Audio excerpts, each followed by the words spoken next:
In today's video, I'm going to teach you how to add a leading zero to numbers in Microsoft Excel.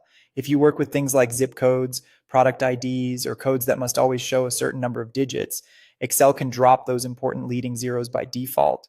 The good news is you can tell Excel exactly how many digits to display, and it will automatically pad numbers with zeros on the left without changing the underlying value. Start by opening Microsoft Excel and navigating to the sheet that contains the numbers you want to adjust. Make sure you're looking at the cells that should have leading zeros.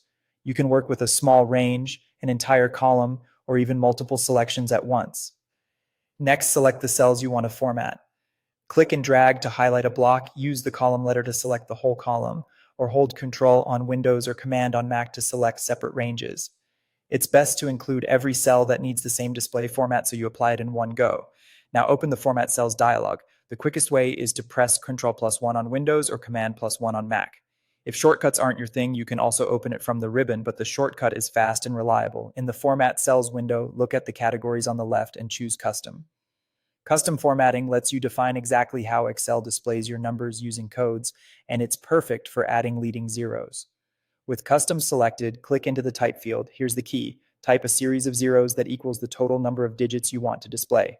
For example, use 00 for 2 digits, 0 for 3 digits, or 0 for 5 digits.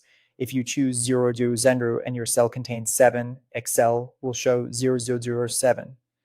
If it contains 123, it will show 00123. You'll see a live preview in the sample area of the dialog so you can confirm it looks right before you apply it. Once your format looks good, click OK. Instantly, all selected cells will display with the leading zeros you specified. Remember, this is a display format. The actual number hasn't changed, which means formulas, sorting, and calculations still work as numbers. If you plan to share the data with other tools, it's a good idea to confirm how those tools handle Excel formatting so your zeros appear as expected. And that's it. By using a custom number format, you can keep your codes consistent, readable, and ready for reporting. No manual typing of zeros required.